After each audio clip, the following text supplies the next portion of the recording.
Episode number 10 with celebrity chef Kevin Gillespie.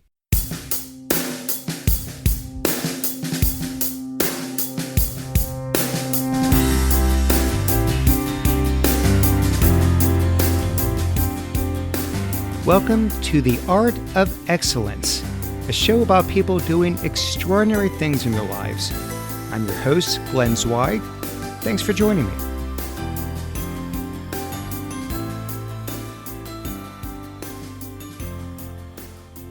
My guest today is Kevin Gillespie. Kevin is a chef, author, and media celebrity.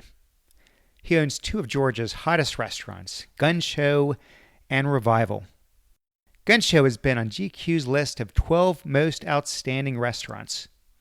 In 2015, he was a semi-finalist for the James Beard Best Chef in the Southeast Award. He was also a semi-finalist for the James Beard Rising Star Chef of the Year Award. He's the author of two cookbooks, Fire in My Belly and Pure Pork Awesomeness. He was a finalist in the 6th season of Bravo's Top Chef cooking show and was voted the fan favorite for the season. Kevin, it is my pleasure to welcome you to the show. Thanks so much. I read that you wanted to be a chef when you were just 7 years old. Is that true? That is true, actually, yeah. And I think we've gone back and forth on whether that was 7 or 6 or 8. It's somewhere in that general ballpark. Where did that come from? Well, it's funny. Like at that time, I don't think kids went home and told their parents they wanted to be a chef. But I think astronaut, fireman, right? And there's like a short list. Exactly. Actor, yeah. A billionaire astronaut Playboy was also on the list. But during the summer, me and my cousins would stay at my grandmother's house when our parents would be at work. We actually all kind of lived on the same street. And my granny, as we called her, was a huge fan of the cooking shows that were on PBS at the time. So you have Justin Wilson and Graham Kerr. You have the Great Chefs of the World program, which is still one of my absolute favorites. And she would watch them. Basically, they would come on every day kind of right after lunch and into the afternoon. And I really fell in love with those shows. Like normally we would be outside playing, but on the days that it would rain, we would have to be inside, and I would watch those shows, and eventually I just would kind of forego going outside in the afternoon just so I could watch them. I remember so clearly watching like the Great Chefs of the World program and thinking to myself, like, this seems like an amazing thing to do. Like, I already admired my granny in her, what I thought was a superpower, her ability to cook, because everyone shut up and did what you told them to do when the food showed up. And I liked that idea. And then to watch these guys all over the world in these beautiful and unbelievably distant places that I could have only dreamed of, it seemed like their route to getting there was through food. And so I fell in love with this idea, a very romantic idea of what being a chef would actually turn out to be. You came from a family of artists. Your grandmother was a painter. Your mother is a poet. I guess you could say the kitchen is your canvas. Were you always pretty creative? Is it sort of in the family genes? Yeah, I've always been super creative, like to the point where it's kind of weird and strange. Like as a little kid, I had toys just like any other kid did, but my granny will be the first to tell you that like I could entertain myself completely in the yard with nothing at all or a stick. Like just because in my mind, I didn't require a game or a toy to make me see something. I could see something that wasn't there. Like this ability for abstract thought has very much always been part of me. And so as a kid, I wrote short stories and I would draw. And when I was in middle school and high school, I was very active in theater. And so I've kind of always had that very, very creative, abstract sort of way of viewing the world.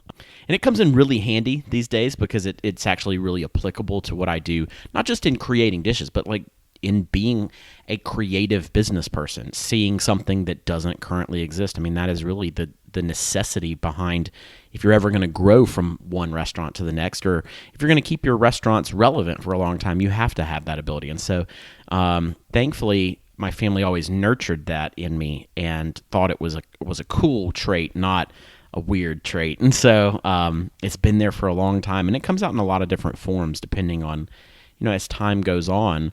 As I said, it expresses itself differently. Being this creative-minded person, I found it interesting when I heard that you were actually accepted to MIT. Yeah. You turned it down. As far as I understand, you were going to be the first person in your family to ever go to college. Yeah. And as most people know, MIT is one of the hardest schools in the country to get into. So you've got to be wicked smart to get accepted there, and you turn it down. Was that hard to do? It was very hard to do. So my father is an engineer. My father did not go to college. My father went into the military, out of high school.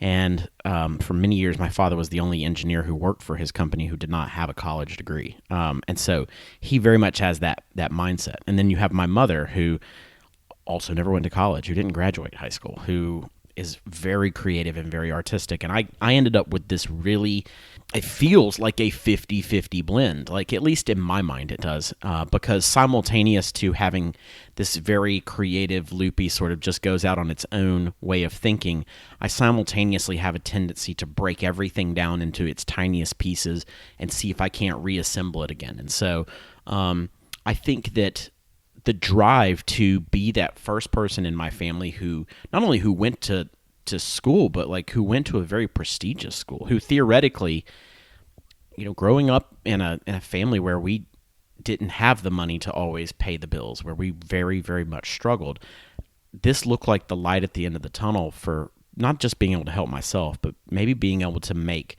a generational change.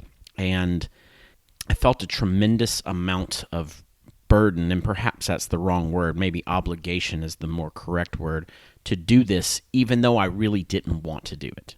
And I knew I didn't want to do it from the very beginning. I knew that my path really wasn't through there, but I was too scared to let other people down. And it really wasn't until I had a very, I think the true definition of an epiphany, when I decided that it just absolutely could not be my path, not just would not be my path, and then made the decision that I couldn't go, that it was not really an option that I should ever have considered. And I knew that I wanted to cook, as I said, from being a child. I don't know that I thought that was the end game. I think I just thought that had to be the next step on the journey, that if I was going to travel this path of life, that I had to at least make a stop off in that part to see what it looked like. And so I decided at that sort of that last minute, leaving high school on the way to college, to make the hard U-turn through traffic and come back to this place that I really wanted to go the whole time. So it wasn't so much that you sat there and you mapped out the rest of your life. You followed your gut, which said that, curtain number one isn't for me, and I don't exactly know where I'm going to end up, but I know it's not that, and I'm going to listen to my internal compass and go a different way, despite any of the family pressure and everything else. Right. I've always been an extremely driven person, so I felt a little, and perhaps a lot of this is probably youth, because the invincibility of youth, that I felt, I will always work hard enough to make this work out. So I never for a moment lacked the confidence to believe that I could be successful in whatever it was that I chose to do. But to say that I knew exactly what I wanted to do, I don't think that's true. I think a lot of people have made that assumption of me because of the path that I've taken, and it looks like it's been a very straight, kind of obvious trajectory. But I don't think it was as obvious as people believe it to be. I think internally, I felt driven to explore this thing that had tugged on me for a very long time, like this emotional bond that I had with food. I felt like I had to explore that avenue at least for a time. And I never once said that will be the end of the journey. I just didn't know how long the chapter would last, I think. And when you started following this hunch and going into food, did you have a sense that it was going to lead to owning restaurants? That sort of being in business was part of that, or that was we can come back to that later. That was more a fortuitous leap to get there. No, I didn't actually. When I first decided, okay, food is what I'm going to do, what I first fell in love with was just the food. It was the taste of the food, the practice and the craft of making the food. I fell in love with that. It took many, many years before I fell in love with the business of what it means to sell food to people. That's its own ball game. And in the beginning stages, my desire really was not at all to have my own restaurant. I didn't know what my desire was. My desire was to be the best at what I was doing. And at that moment, it was to be the best at the cooking part. And so I just threw myself headlong into working for the best people and being the best cook I could possibly be. It took many, many years. And in fact, it took a lot longer probably than I even give it credit for. It really took having to stare down the barrel of the gun of this idea that there would be no opportunity to get better at cooking if I didn't figure out how to keep the doors open and the lights on, for me to fall in love with the challenge of being in the restaurant business. So let's talk about this challenge of being in the restaurant business. Before you opened these 2 restaurants of yours, you worked at a restaurant called Woodfire Grill here in Atlanta. You were appointed at one point executive chef of the restaurant. Things did not go so well early on. What happened? Not at all. So I was in Portland, Oregon, and Michael Toohey, my mentor, the owner of Woodfire Grill, whom I'd worked for previously in Atlanta, called me and said, I'm thinking about retiring, semi-retiring. He's like, I don't even really know what to call it. I just feel like I need to be back on the West Coast where I'm from. And I want to sell Woodfire, and I want you to buy it, and I want you to come home and do that. And I said, Michael, I'm 24 years old. I don't have any money. I can't borrow it. I don't have any family with any money. Where in the world is this going to come from? And he said, well, I bet I can find the money. I can find you some people who would put up the money, and then you're just going to have to come back and do the job. And so, the naivety of youth, and I said, that sounds like a great deal. Let's do it. So I came home from Oregon to become the executive chef of Woodfire Grill, and Michael transitioned out, and he, quote unquote, retired and moved back home. And then all of a sudden, we didn't have anybody showing up to the restaurant anymore. We did a really, really bad job of articulating the transition between Michael Toohey and myself. I was an unknown at that point. Nobody knew my name, despite the fact that I had cooked these people's food for years and years and years, that truly they had been eating my cuisine for a long time. They didn't know that. And I don't mean to take away from what Michael contributed to that. I just mean that I had a little bit more credibility than they probably initially gave me. But when Michael left, the guests assumed that the restaurant was done. And it was like a lot of restaurants. It was a personality-driven restaurant. Right. When the personality leaves, they figured, well, there goes the vision, there goes everything. Exactly. And so I had to take the reins of this, runaway stallion, as it were, and it looked like it was running off the side of a cliff. We saw business essentially plummet to nearly nothing.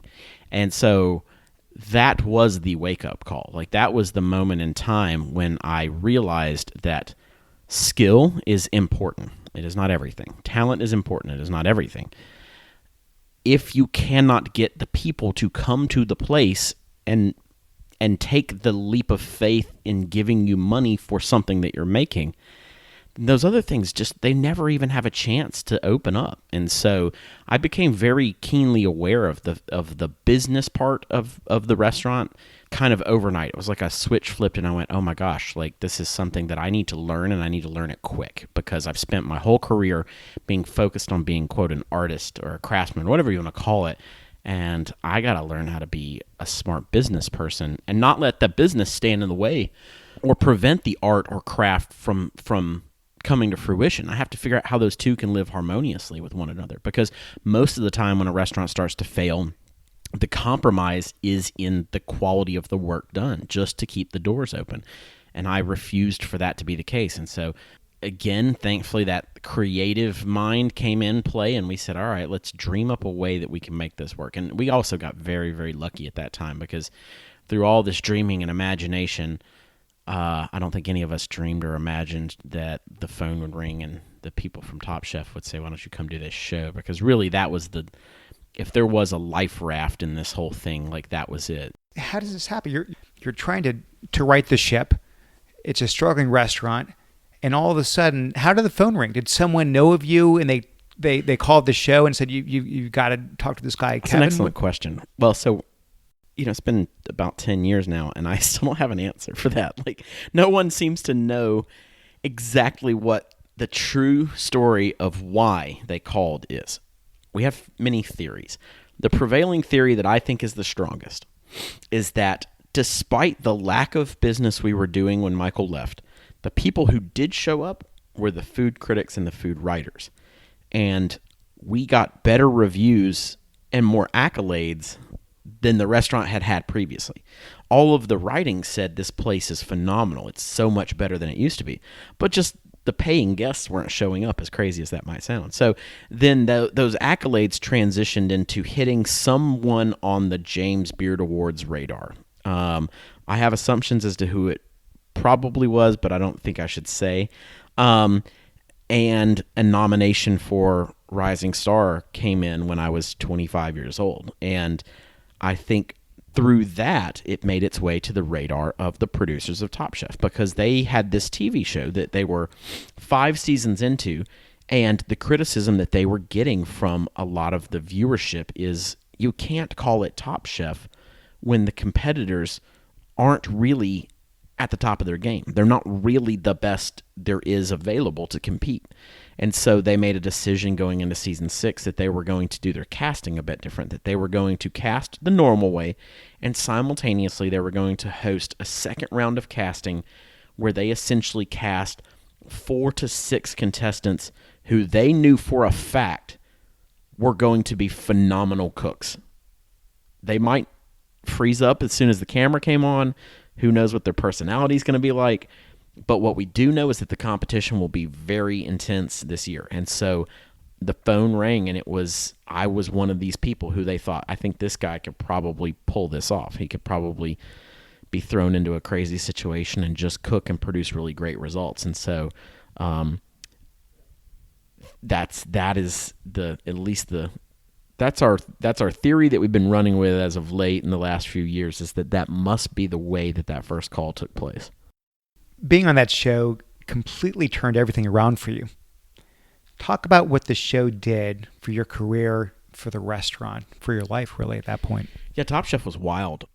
I didn't want to do the show, for the record. I think I've said that about 1 million times since the show. Like, I had no desire to do it. I did it out of desperation to not lose my restaurant. Why didn't you want to do it? It's just not really at the time, I thought to myself, this isn't really my thing. What I was genuinely worried about was making a mockery of my career, that somehow or another I would become this guy who nobody took seriously. He's just a TV guy. He's not really as good a chef as us. Like inside, like peers would think that. And I've gotten that a little bit, periodically. I just saw some exchange of people commenting online the other day regarding something I was doing, and people were like, he's just an entertainer. He's not a real chef. It's like, so that's inevitably what happens, unfortunately, when you do television. But that was what I was really terrified of when I did it. But again, the upside was maybe we keep this thing open, and that meant a lot more to me. So going off and doing the show, it was tough.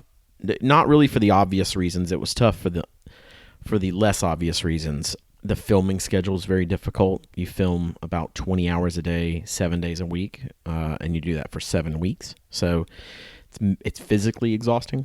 It's really difficult to leave a life where you make decisions for yourself. Like, I'm going to wake up now and I'm going to eat a sandwich, and instead be told you're going to wake up at this time and you're going to eat this item that I have given you, and you're going to go to the bathroom when I tell you to. It's very weird. It's very structured in a way that I don't think alpha people are really accustomed to. Going through all of this, it detaches you so much from your routine and the safety nets that you have put in your own life that you have to learn to rely on an instinctual quality that I believe we all have, but whether or not it comes out quickly enough to save you in that scenario is, I guess, the question. And I think it did for me.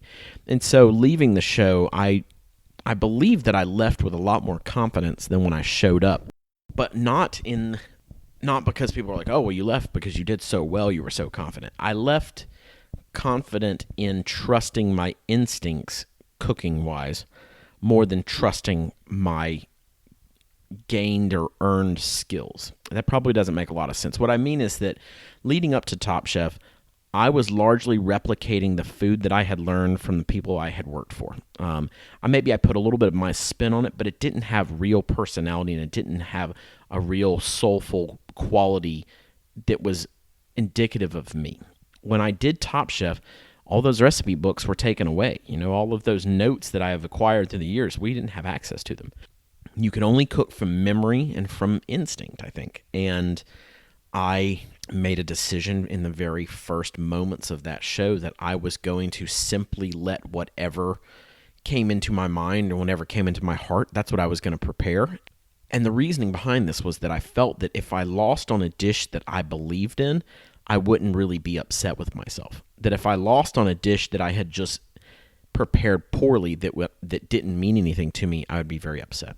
And so trying to cook from the heart for the first time proved to be very successful. It also proved to be a huge career-changing moment for me because I left the show feeling tremendously empowered to finally allow the food that I was making professionally to be whatever it ended up being and not have to control it. So rather than saying it must be fine dining, it must be composed in this way, it must look like this, I just said, I don't really know what the outpouring is going to be shaped like, but I'm going to be comfortable with whatever that shape is, and I'm going to love it for whatever it is. And I think that that's where people started to see a fairly significant shift in my career, where you can sort of watch over the years preceding Top Chef how I have moved to be much more concerned with restaurants that have a tremendous amount of conviction behind them and a lot of story behind them.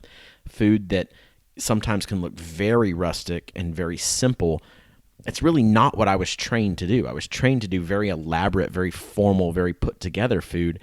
But when I cut off the brain and I just let the heart take over, that's not what came out. And so when you did that back at the restaurant, was it people recognizing you and knowing you on the TV show, or was it more that you came back with this new creative outlet, redesigned the whole menu, put a new spin on it, and that's what drove or a combination of the two? It was both. It was the television show got them to come the first time. I've always said that the TV show got them to go spend the money or travel whatever distance they had to. It got them in the first time. What kept them coming back, and I believe sealed our popularity and has for so many years, is that they didn't have their expectation met. They have their expectation far beyond what they expected it to be. And that can only be owed to the fact that I came home energized to cook with a passion that I had not ever had previously. And so the two lined up perfectly from a timing standpoint, and I think that's where that success came from. I know hypotheticals are pretty much impossible to answer, although it never stops me from asking them. Sure. So do you ever wonder what would have happened had that phone call not happened?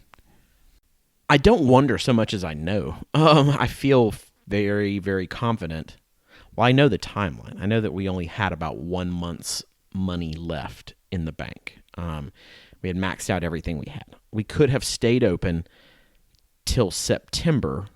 We only had to stay open till August when the show aired. So had the phone never rang and I never went to film, I'm very confident that we would have said, well, that was an interesting experiment and it would have failed.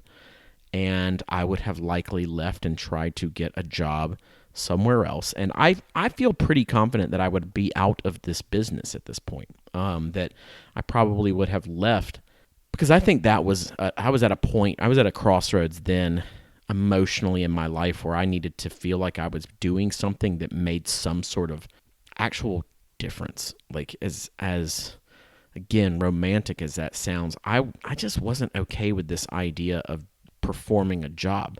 I'm not afraid of work, and I love working actually. Like my father is a straight up workaholic, so the hard work part was not the thing that scared me away.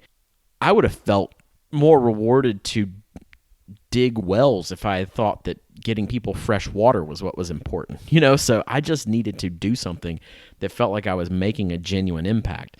And I think that if Woodfire had failed and I had just had to go get another job somewhere being a cook, I don't think it would have been much longer before I decided that I needed to make a shift in my priorities in life and go down a very different path.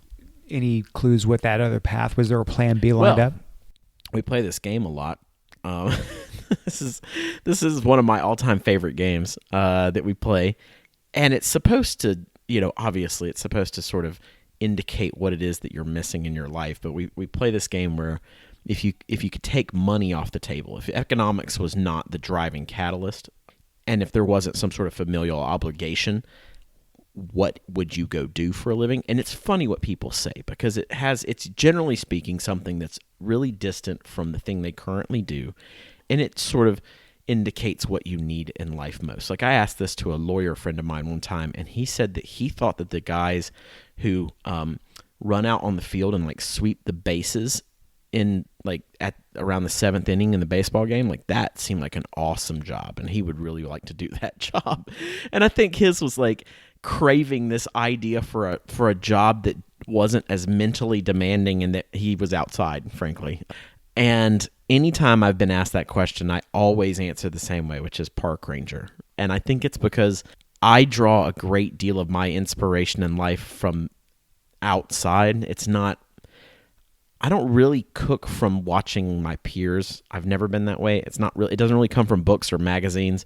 I do love dining around the world, and I love seeing what other people are doing, but all of my best ideas come when I'm completely detached from what I do for a living. And so I think that longing for being out in the woods and watching the sun rise and fall and hearing the animals and that kind of stuff appeals to me greatly. I think that might be the Whitman in me coming out, where I just feel the need to wax philosophical about that, or, perhaps I'm going to run away one day and have my own Walden's Pond. Who knows? I'll have mine right next to yours. Yeah, perfect. All the fame that you got from the show, obviously incredible serendipity that allowed you to find your internal voice, if you will, put your name on the map. Were there downsides to it? Are there still downsides today that you don't like? Yeah, it's a great question, because this has been a tough topic to talk about. Every coin has two sides, and the fame component is two-sided very much. There was a tremendous amount of vitriol that was spilled out by people following the show. People I've never met and never will meet in my life. People who just love to criticize others and make fun of them and ridicule them. Let's just say I stopped reading the comments sections pretty quickly following the airing of the show. The fame has been phenomenal in the opportunities that it provided. I can only equate it to life opens doors for us all day, every day, every one of us. But we frequently walk right past said open door because it's not obvious. We're not looking for it. I think that doing Top Chef opened doors, but more importantly, it also set off this alarm that said, the doors are opening, pay attention to the open doors. You still had to walk through them and make something of them. So the fame was a catalyst. The other side of that is that fame is the antithesis of anonymity, and anonymity is a very underrated virtue in life. I've learned to live with it because I've been dealing with it for roughly the last 10 years, and now it seems very commonplace for me to go anywhere and have someone ask to have their picture taken with me or launch into a conversation with me, and it happens literally every single day of my life. Every time I go everywhere. But now it's so normal that is the new norm for me. If it didn't happen, I'd be like, that's so weird that no one came up and approached me while I was in the CVS pharmacy trying to buy toothpaste. That would be the new weird, as opposed to it actually happening. I guess I won't be doing my selfie with you after the show. We can totally do it. I would think it was weird if we didn't. And that's strange to say that that your new expectation in life is that perfect strangers must care about your day-to-day goings-on. That sounds very vain, and I don't mean it to sound vain. I mean it to sound peculiar, because it's a peculiar experience to live with this idea that people know you and you don't know them, that it's a very one-way street scenario. And so it's not the fame, it's the fame coupled with social media. Correct. It's the transparency that right. it creates. That's it exactly. That I have to be very, very careful what I say, more than normal people do on social media. Not because I'm not a real person who has dynamic and sometimes often opposing viewpoints on things, that I don't contradict myself in real life. But fame makes it where you have now an obligation to be much more careful with that. At least in my mind it does. Because I take very seriously this idea that people look up to you, or that they admire you, or that they at least care about what it is that you do. And I think that obligation should be one where now I hopefully I'm giving these people who are bothering to take the time to look up what I'm doing, who are bothering to take what would be for me a tremendous amount of mental energy to walk up to a stranger and ask and just start talking to them. That's so not who I am. I would be terrified to do that to somebody. In my mind, I owe them that moment to stop what I'm doing and talk to them, and because the fact that they care is what keeps me doing what I do for a living. It allows me to live my dream. And I think that anytime someone who has any level of celebrity gets really fed up with this idea that people talk to me all the time and they bother me, then you don't understand the social contract that goes along with celebrity. But the other side of that social contract is a huge amount of reward. It's the fact that we get a lot more leeway to sort of live the life that we want to live and do what we want to do without ever having to ask, but will anybody bother to show up? You know, when I open a restaurant now, I don't ask the question that a lot of folks do when they open them, which is, are people going to come to it?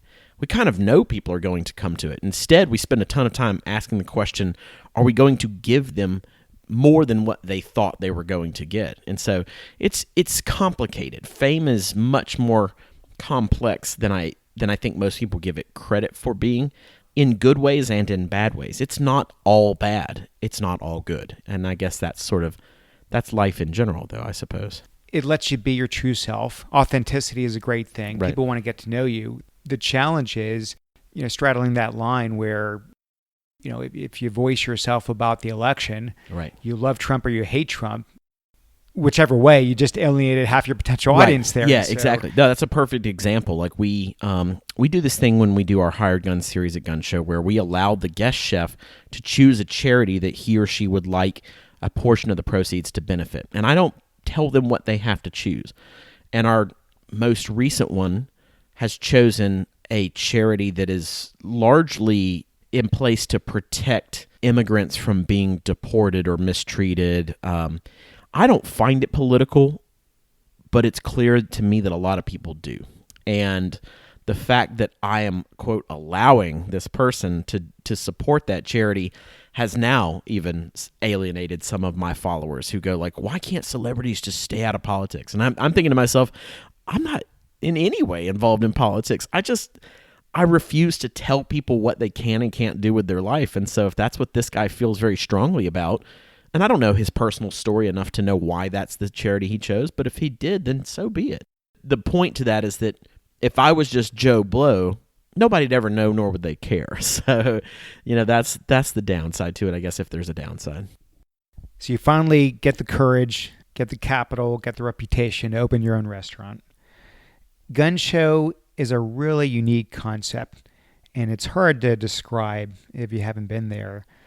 On the website, you say that it's inspired by Brazilian churrascaria. Am I pronouncing that right? Churrascaria, yeah. Churrascaria-style dining and Chinese dim sum.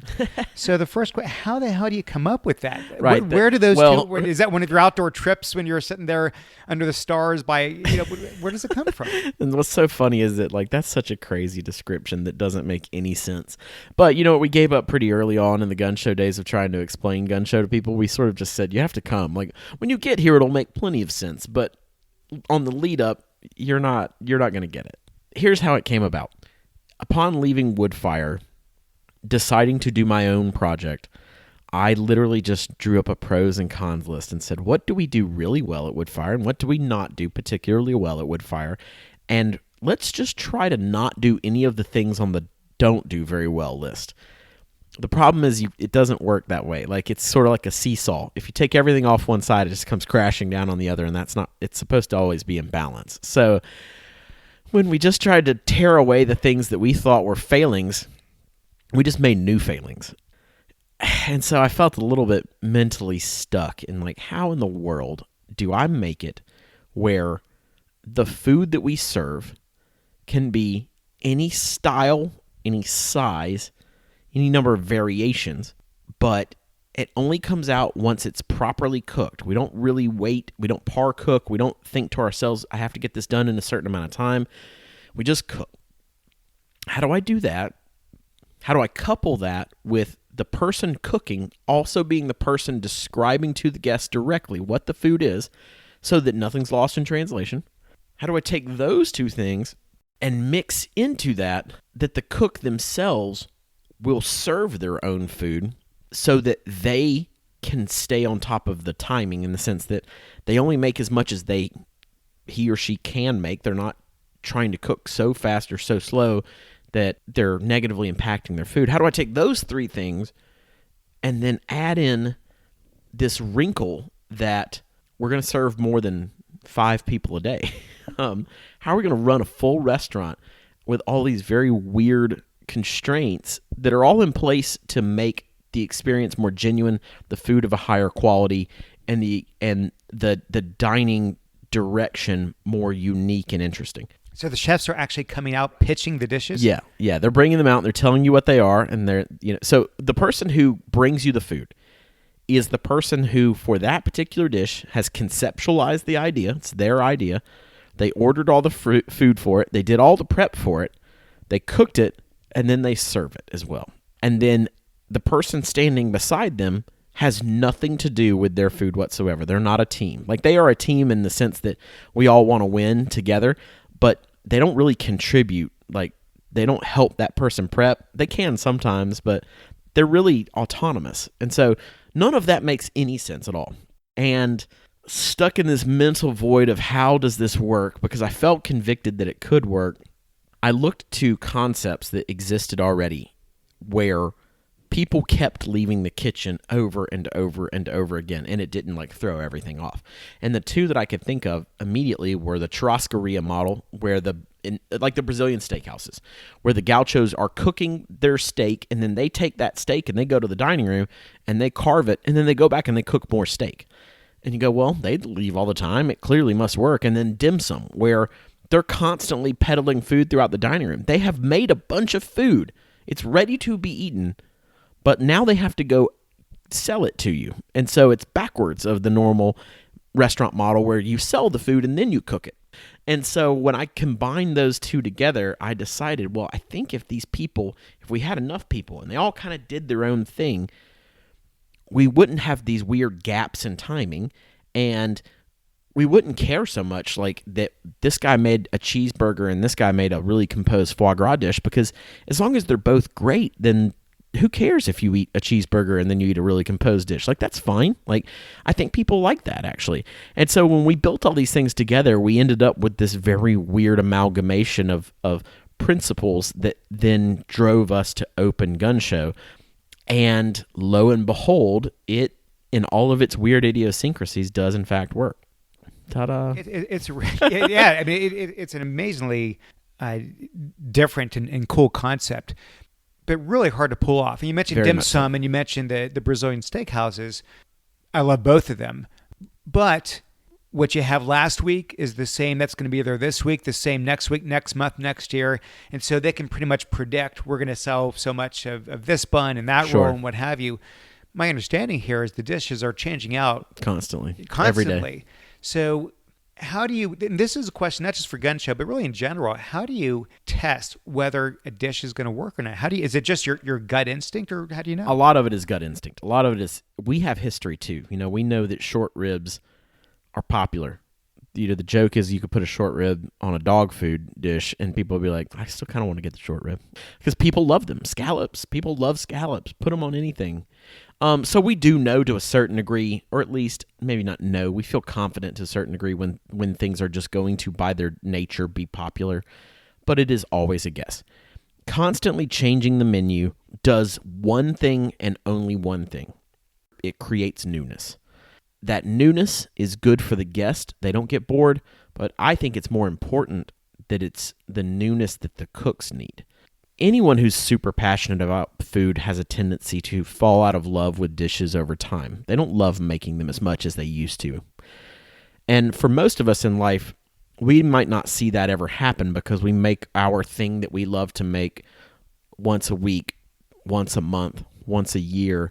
And it might take a lifetime to fall out of love with it. But if you make it 25 or 35 or 50 times a night, 5 days a week, it doesn't take very long to fall out of love with something. And so the idea of changing the dishes as soon as a person doesn't have the passion for them anymore, it provides an opportunity for people to constantly be working on something that they are passionate about. my belief is that passionate food, especially when coupled with being delivered to you and discussed with you by the person who made it, passionate food will sell itself. People will want to try something, even if it's not what they would have ordered on a menu. They will want to try it because this person seems to really, really love what he or she made. And so we banked on a lot of that to compensate for that level of unknown. One last thing about Gunshow before we move on. Sure. And forgive me, but I'm going to put on my geeky business school jargon here. I mean, having the chefs come direct to the tables, pitch directly, kitchen straight to table, you're essentially disintermediating the wait staff. Yes. Why?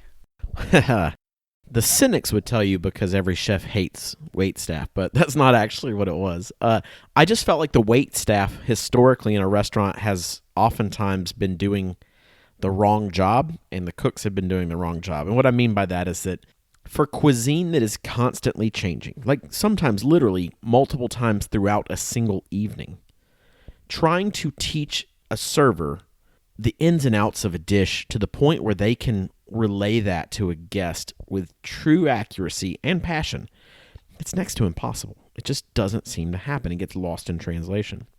On the other hand, what servers are very good at and what we need them for is that constant reading of a table to determine what it is that he or she needs.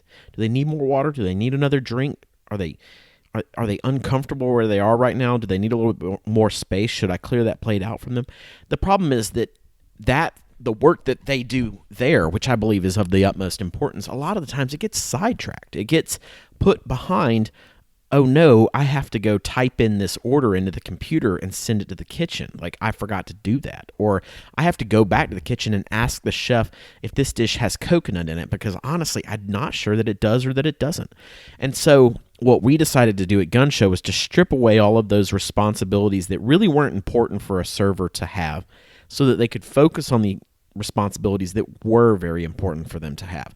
Our opinion was that inside a restaurant, you have this paper bag full of responsibilities, and that for years we've always said that these go in this column and these go in this one. And we just said, well, what does it matter if we take all the responsibilities that we know need to be accomplished and we throw them in the bag and shake them up? Who cares how they're picked out, as long as they get done? And so we felt like reallocating, redistributing responsibilities so that the front of the house staff does some things that they don't normally do in a traditional restaurant, and the back of the house staff does some things that they don't traditionally do in a normal restaurant. Well, it would all work out better for us in the long run. And as it turns out, it has actually helped not only to make service more fluid, but I think it's done one extra thing. And this is a big one because this has been a mystery to people for a long time in the restaurant world. It has made our staff act more as one, rather than a front of the house and a back of the house, because they intermingle, because their jobs cross and overlap so frequently. They tend to view one another as a single staff rather than as two separate parts of a whole. So let's talk about Revival. It's the second restaurant. You go in a completely different direction with your take on the Southern meat in 3 traditional Sunday evening family dinner. What inspired that one? Revival is very much an homage to those women in my life who fed me growing up. You know, that mom, the grandmother, the grandmothers, the granny. You know, I loved the simplicity. I loved the humility. I loved the hospitality behind the way that they approached cooking. And I think that in truth, what this comes down to is that people are complicated. They're more than the sum of all of their parts. And for me, Gunshow is a very personal restaurant. It's very much who I am as a person. I have a tendency to be very brash. I'm not good at doing what people tell me to do. I have a certain obnoxious quality to me. I'm not easily understandable on the surface. So in a lot of ways, Gunshow is very me. Simultaneously, Revival is very me, because Revival has a certain reverence for the people that came before them. Revival is trying to pay tribute to this knowledge that I know I got where I am today because much of that path was laid out for me by people who probably could benefit from being thanked a little bit better. And so I learned food for the first time at the hands of those people who I just made reference to, not the French master chefs that I worked for, not the crazy cookbooks that I read, not the people who I staged for or worked with. I learned it from these ladies that saw food as an opportunity to bring people together. They recognized it as the once in a day chance to make that day a little bit better through a meal. And so it felt to me like something we were losing our grasp on here. Like, I think that the South and Southern food culture are one and the same thing. They don't exist without the other. And I was worried that a restaurant that embodied true Southern hospitality and cooked very much from the heart and was really indicative of what a meal inside the home of a Southern cook would feel like, I felt like those were disappearing. They had fallen out of fashion, or they had just gone away in favor of us constantly, quote unquote, elevating the cuisine. We spent so much time elevating it that we sort of promptly forgot how we got there in the first place. It's been a shift from the side of the chefs and the restaurant owners. It's also been a shift in terms of the population. Obviously, Atlanta's been one of the fastest growing cities. If you go poll a random 100 people on the street, maybe 2 or 3 of them, 4 of them are from Atlanta. The rest are from the north, from the Midwest, from elsewhere. So maybe some of that history of the South and that hospitality and that cooking has sort of gotten lost in translation along the way. Absolutely. And I think that we forget that a home-cooked meal is actually a pretty difficult thing to come by these days. Like, we run in this world. And as you pointed out, so many of us do not actually live where our ancestral home actually is. So that opportunity to just go sit down at your grandmother's house and have dinner, it doesn't happen for a lot of people. I felt like we had an opportunity to build a restaurant where it didn't matter that you weren't related to me, because the minute you walked in the door, you did feel like you were family, that we could provide that home experience that people were missing. People who are a long ways away from where they grew up can come eat the food of my family and still feel like they have a place at that table. And I think that has been the secret to Revival, if there is any, is just that the food is delicious and the service is hopefully great, but the two in tandem with one another hopefully provides people with a very real introspective look on what I view are the priorities of life. And one of those big major priorities is never forgetting where you came from. Well, that sort of leads to my next question here. I mean, you've got Gunshow in that concept, in that brand. You've got Revival and its unique positioning. And then you've got Kevin Gillespie.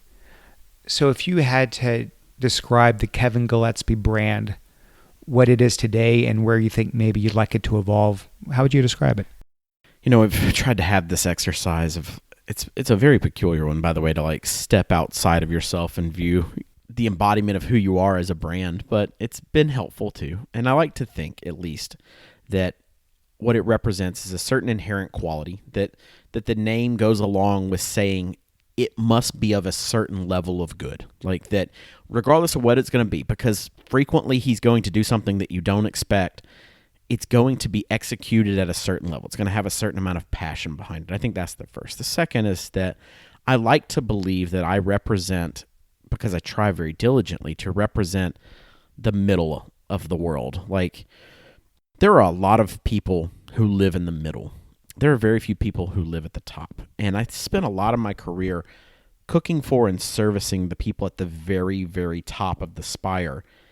But that's not where I'm from, and it's not really who I know. And frankly, it's not even the people who have genuinely supported me throughout my career. And so I think that my brand and our mission has been to find a place at the table for anyone who's willing to come to the table. And that means that regardless of your background, regardless of your socioeconomic status, that we want to build restaurants and we want to put products in place that are something that you feel like you can be a part of, that you want to be a part of. You know, I think that the brand represents a promise that we're not simply going to make something for the sake of making money, that we're always going to make something because we believe that we can do something perhaps better than it's being done before, or because we feel like people should have access to something that they don't currently have. And so new restaurant concepts very much fit in that vein of, we'll build them when the talent inside our company is ready, when the people who have been with me for a long time, those people who have been that support role, when they're ready to grow, we'll grow. And We'll come up with new ideas when we feel like the people who have spent the money, the people who have come and asked us to be a part of their life by dining with us, by asking us to cater their weddings and to be there for their birthdays. When those people need me to do something else for them, then we'll do something else for them. And that's very much the way we've positioned, I think, this brand and my career trajectory, is that we grow at a very organic pace, at a controlled one, at a very organic, controlled pace where hopefully the quality that people come to expect when I put my name on something, that never disappears. But more importantly, that the integrity behind something never disappears. That there's an expectation that when you dine in a restaurant of mine, if you buy a book that I've written, if you watch a show I've done, that you'll leave there thinking to yourself, this place feels very real. This book seems so real. He seems so real when I watch him. I don't know how to be anybody other than Kevin Gillespie. Despite my theater background, I'm kind of a terrible actor, I think, in truth, because I'm entirely too emotional to ever be anybody other than myself. And as I said before, my capacity for compromise is almost non-existent. So I've decided to just embrace that. And I know that what I build is not for everybody. I'm not deluded as to believing that despite my desire to make it welcome for everyone, that it will be wanted by everyone. I don't believe that. What I do know is that we're never doing something with the desire to exclude people. That when I write these books, I write them in a colloquial way so that when you read them, you can feel like you're talking to me, not that you're being talked down to. Not that because you've never cooked a meal before in your life that this book must not be for you. Like, it's for everybody. And I think that's what we always try to do, is we want to make it for everybody. So on the one hand, your life, your career has been somewhat organic, I guess, and you sort of listen to where your heart is and you listen to where people are telling you to go, but you're also a very driven person. So is there not some type of, not that there needs to be, but is there not some type of life plan that says, I want to open so many restaurants in a certain amount of time, or do you just have a ton of concepts that you got to get out, and there is, I'd like to think there's at least a little bit of a plan, we're kind of like the particle accelerator in that it starts fairly slow and it builds up speed, because it continues to release ions over time. And if you do that over enough time, then you'd be shocked how fast you can get going. I think that we sort of move in that matter, and that we started with one, and then one became two, and in very short order, two is about to become four. And I won't divulge exactly what those others are at this point, but we have many new projects that will come to existence before the end of next year. And so we're growing at that pace that is only possible because we've taken on a tremendous amount of talented people. And we have a plan. The plan has never been like a full world takeover. I don't have any desire to own 25, 35, 45 restaurants. Now, that being said, I'm sure that somebody will quote me 10 or 15 years from now if I do and say, you said you didn't want that. I'll be careful to say that that's never what I've wanted for myself. But I also realized a long time ago that this is not a one-man show, that I am in this and bound to a ton of other people in this process. And just like I want to be available for my guests, I really want to be available for the people who have chosen to make their careers alongside me. And so if they need 20 different restaurants in order to have 20 different people living out their 20 different life dreams, then that's what we'll do. We'll build 20 of them. And I don't know where we're going some days, but I feel like the captain of the old ship who doesn't find fear in sailing off into the dark horizon, but instead sees opportunity for a new day tomorrow to be exciting, just like today was. I won't push you to disclose these two new restaurants unless you want to. Beyond these two, are there certain concepts in your head and you're just sort of waiting for the right moment for it to come out, or you haven't been inspired about the way to deliver it? Well, there's certainly an evolution to the gun show concept that has been working ever since we first opened Gun Show. I will see that through sometime in the next couple years. It just has a lot of moving pieces. And so I don't think I'm ready to tell the world what it is because I don't even know if I know exactly what it is. I just knew that the day I opened Gunshow that there was much more to this riddle of changing everything than I even thought. It turns out that Gunshow is a can of worms, that when we opened up, we realized that there's so many other things that need to happen in our world, in our restaurant world, to really, truly get us to a level of greatness. And we're going to try to see if we can't be a part of that journey. So that's one thing. It's very cryptic, but unfortunately, I don't know if I could explain it any better right now if I tried. Another is that I would like to build another Revival. When I built Revival, I meant for it to be that homage to Southern cooking. I have realized in the nearly 3 years of running Revival, in talking to my guests, that everybody has a story that mirrors the story of Revival, except the difference is that this person had more casseroles in their upbringing, and this person had more Italian food, and this person had a little bit more of this and a little bit more of that. And I think that the Revival story, that the ethos of Revival can be transplanted to different parts of this country, and the menu can be altered in a way that's more reflective of that locale. And I think that the story of honoring those who came before us and being very personally tied to the food that we're choosing to eat and trying to create those home dining experiences, that can take place in a lot of different locales and it still be Revival. So the desire to build another one of those is very much with us, and I think that people will see that sooner than later. I have a few other concepts that I've wanted to roll out, but they're mostly things that I want to do for fun. I have an outlet called Communion, which is behind my restaurant in Decatur, where I kind of get to play some of this out. Communion is a seasonal restaurant, and it has a changing concept. It's Mexican this year. It was German last year. I think we're going to do a Greek taverna next year. We do pop-ups out of it where we change the cuisine entirely. That's sort of my, if it were, that's my jazz ensemble where I get to just sort of riff all the time. So I get plenty of opportunity to play around with things and experiment with new stuff. And then simultaneously, I am not beyond building something if people want it. If we do one of these one-offs, if we do a spinoff and people go, oh my God, I love so-and-so, then I would go build it because, again, I think a lot of people go, well, because you saw it could make money. Now, granted, it has to do that, but it's more that I think that's how you uncover something that you go, oh, wow, people really would love this thing. And so we go off and we build it.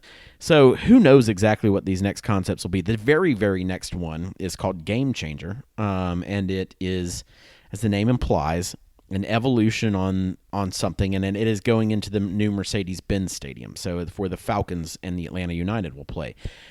I love sports, like beyond passionate about sports. I'm insane about sports. I actually am one of those crazy people who screams at their TV and has to be physically restrained. So you and me both. It's bad. So that being said, I've frequently been disappointed with the food at stadiums and at arenas, and I know they have a ton of things that they have to deal with, and I'm not as crazy as to believe that we won't have to deal with those. But my point is, I don't think a lot of the food there has a craveability to it. I think a lot of times it just seems like the exact thing that you thought it would be, and it just doesn't drive you to want it the way that I feel like regular restaurants do. I think that outside of the stadium, you go, oh man, it'd be so good as blah, blah, blah. But I feel like every time I get in the building there, I end up eating something because I'm hungry, not because I really wanted it. And so Game Changer is meant to bring you a little bit more craveability to the food. It's meant to evolve the concept that the food at a stadium has to be junk. I think it can be fun, and I think it can be, quote, junk food in the sense that it's not the most nutritionally sound food in the world, but I don't think it has to be made with terrible ingredients. I think we can still make a chili dog, but make it with great stuff and actually make it something that when you read the description, you go, wow, that sounds amazingly good.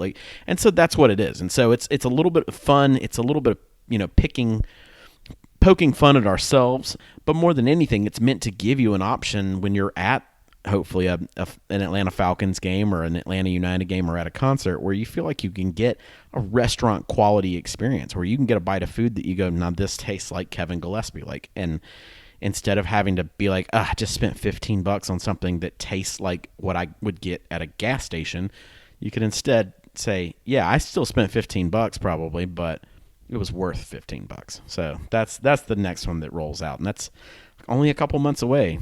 as terrifying as that is. That's awesome. Of course, by the time someone gets a reservation, the whole season's over. Well, you know what? This one, no reservations. It's walk up. We have the entire western end zone of the Mercedes-Benz Stadium. It's the biggest thing I've ever built, and that terrifies me just saying that out loud.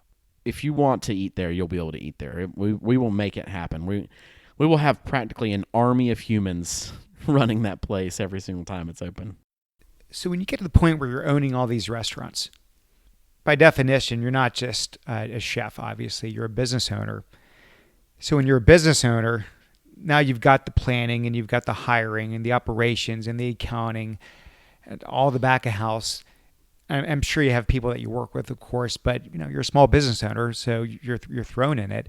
Do you like the business aspect of it, or is it just a means to an end, and it's what you have to do because you love, being a chef? And I like the business part, and I know that sounded completely non-convicted.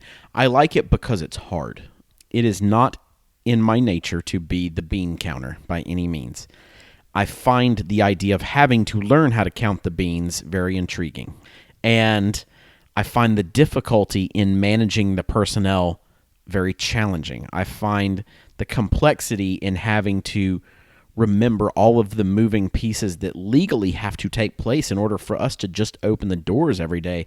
I find that to be enlightening. The cooking part is easy to me. I've done it for almost 20 years this year, actually. So it's the part that comes naturally, that I can literally go on autopilot and cook. And I still think I can cook at a pretty high level, even though I certainly don't practice my craft as much as I used to anymore. The business part takes 100% of my mental attention every single time that I'm in the office working on it. And I find that new challenge to be one that on some days it infuriates me, and on other days it empowers me, and it makes me think, you know what? Now you have a new challenge. You have something to get better at. And so I don't begrudge the business. I know I am not the best at it. And so I have surrounded myself with people who are better at it than I am. I have the VP of Redbeard Restaurants. His name is Marco Shaw. He and I have been together professionally for about 15 years now. And Marco is an operational wizard. He's the guy behind the guy because he never ever wants the acclaim. He does not care if anybody ever knows his name or knows what he looks like. For him, it's all in the systemization. It's in understanding how we can take these really abstract concepts like Gunshow and still make them run very fluidly, incredibly fluidly. And so I've been lucky to build a team that makes up for my shortcomings and hopefully simultaneously benefits from my leadership. And I think that together we've really said the business part of this is actually probably the most fun part of it because it's the most complicated part of it. And so at the end of the day, how do you measure success for the restaurant? Is it just dollars and cents? Is it about ratings and reviews? How do you sit there and say, yeah, I feel like we nailed it? That is a great question. Everyone assumes it's dollars and cents. And we have been very fortunate and have done well, thankfully, which can't always be said by all of my peers. And I know that on any given day we could stop doing well. So I consider us blessed that we have made it financially successful. We have done, for the most part, well with reviews. I don't take nearly as much stock in reviews as some people do because I think everyone is entitled to an opinion. I just don't think that everyone's opinion should shift our trajectory. I don't think that because somebody didn't like Gunshow that means we should change Gunshow, I guess is what I'm saying. So I don't put a ton of stock in that. I put a tremendous amount of stock in a sense of personal satisfaction and victory. I tell this to the guys and gals who work with me every single day. I don't have to show you a good review to tell you, for you to know when you had a good service. I don't have to show you bad reviews for you to know when you had a bad service. You already know before anyone ever goes home and writes anything, before any amount of money ever gets tilled, whether or not tonight was successful or whether tonight was a stumble. I think that barometer is one that's much more accurate. I think that tells you when you're being successful and when you're not being so successful. What we do for a living in the restaurant business is very simple. We make food and we sell that food to somebody it's not a particularly complicated idea. However, the added layer of what we all believe we do for a living, which is to enliven people, to make their life a little bit better when they leave than it was when they got there, to provide a bit of ourselves in some sort of tangible and edible form for you to consume so that you and I now are a little bit closer than we were before. All of those very abstract ideas, that's an incredibly complicated thing to not only execute, but to quantify. And the only way that you can possibly quantify something like that, something that lives sort of in the ethereal plane, is whether or not you yourself feel on a daily basis like you gave it everything you had, whether you left it all on the field. And if you leave that night and you go, wow, we made some great food, and I feel really good about what I did, and I saw a lot of smiling faces, and I think people were happy, then that's success. Who's had the greatest influence in your life? Greatest influence in my life. Culinarily speaking, it's probably my father's mother, who I call my granny. She was the first great cook I ever knew. She's still one of the best I've ever known. And I admire how capable she has always been to take very, very little and turn it into something very special. So I think that she has been probably the greatest influence on my culinary life. To not become too sentimental, but certainly I have to give a tremendous amount of credit to my wife, Valerie. I think I was really a fraction of the person that I am now before I met her. She has been incredibly capable of simultaneously supporting my career and supporting me and believing in my talent and believing in my goals, and yet somehow also being the voice of reason and balance and giving me boundaries to work within. I think that's a really challenging role to put anyone in, but she's done it admirably, and I think she has lent a great deal of focus to my career that I would not have had otherwise. And then in a very tangential way, I feel like I have to credit Thomas Keller. I've never worked for the man. I've only met him twice. But when I was 18 years old, I was at a Costco with my mom, and I was wandering through the books section, and I saw a cookbook called The French Laundry, and I convinced my mom to let me have it, and I read it cover to cover so many times that the binding of the book eventually just dissolved into essentially nothing. And that book told me what one man's whole life work could really look like. It told me that a person could believe that this process of feeding people, of making food, beyond great, and constantly every single day striving for something that was unaccomplishable, perfection, that you'll never get it, but that doesn't mean you won't try. That every single decision you make has a consequence, some good and some bad. That it was worth giving every single ounce of your own humanity to try to provide someone else with pleasure, and that through that you could somehow make a larger overarching impact in the world. That book made me believe that, and it gave me that final shove out the door into my career, into life. And I've never really had the opportunity to thank Thomas the way that I should, because I don't know that I fully even understand how I would begin to say thank you to him for it. I think you just did. It's amazing how someone who's so far away physically could have such a huge impact on you. When you look back at your life, all the success you've had, and granted, you're a young guy, you're in the first inning, so there's a lot more to come. But when you look back and say, okay, some of Kevin Gillespie's success is just about hard work and grit and drive. Some of it is just raw talent, what you can do, what you can conceive, what you can make happen in the kitchen. And some aspect is serendipity, the phone call ringing out of the blue. Right. If you had to look back at those three buckets, how would you sort of attribute them to driving your success? Yeah, I think that, well, I think first of all, that's a very astute observation. I think that A lot of people think I've gotten really lucky. And that is true, but that is not everything. And I think a lot of people think that I was just somehow born to be better at this than other people were. Maybe that's true, maybe it's not. I can tell you that the vast majority of that bucket has been filled up with hard work.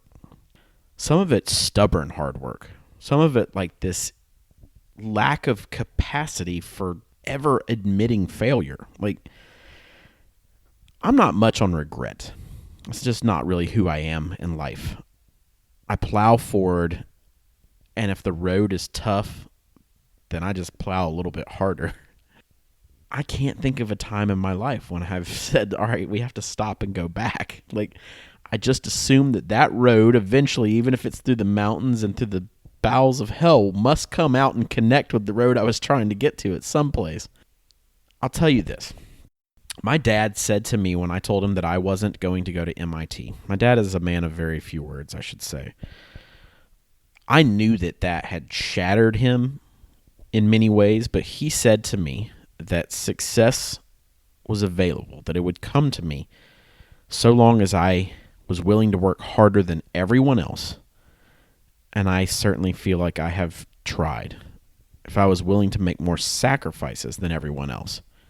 And God knows I've had more than my fair share of those. I've lost a lot of people who are really important to me through this process.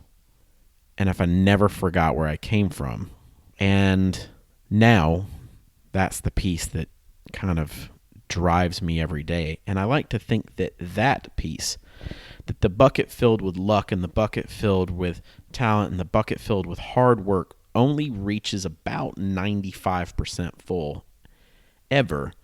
And that remaining 5% at the top that reaches the meniscus of that bucket is in this innate integrity for what you do. That you'll never fully fill it if you don't simultaneously believe in it. And that belief in not only that success could come, but that success was something that was not a goal we were reaching for, but a goal that we were going to reach. Somehow, some way, through some process, in some amount of time, that we were going to see our way to this place, and never for a moment believing that we weren't. That comes from not forgetting all those people who, when you wanted to stop and turn back on that road, there was always a lot of people behind me, running along my side, pushing me, and I wasn't going to turn back because I'm not going to turn back on them. And so I think that's that last piece my dad was trying to articulate, is that it's not about me and me alone. Like, life is a journey of people together. Rarely do we find ourselves wandering this world alone, unconnected. I have found that every time I think I'm more important than the whole of this, things start to crash down around me. And every day that I remember that I am a piece of the puzzle, big piece, small piece, doesn't really matter. But this puzzle is the puzzle of all of us that are connected to me, that we're all trying to reach this same goal that's out there in the distance. Those are the days that the pieces seem to fall into place the way they're supposed to. And the puzzle gets a little bit more complete. And we always know that we're going to complete it at some point. I just don't know exactly what it's going to look like. But that's okay. It's all right to not know what it's going to look like. It's all right to not be afraid at that sunset when you're at the wheel of that ship, staring off into the horizon. It's okay to not know where you're going, so long as that you know you're going to get somewhere. So long as it stays afloat. Yeah. Some days are easier than others, but we can always bail the ship out. Kevin, this has been a real treat. I've learned a ton. It's a lot of fun. You're not just a great chef. You're a great person, and I thank you so much for doing this with me. No, it's my pleasure. Thank you very much. Hey, thanks for listening. I hope you enjoyed that as much as I did. You can subscribe to the show at iTunes, Stitcher, and theartofexcellence.com. I've got one small favor to ask. If you like the show, please take a minute and leave us a review on iTunes. I would really appreciate that. I'll see you next time.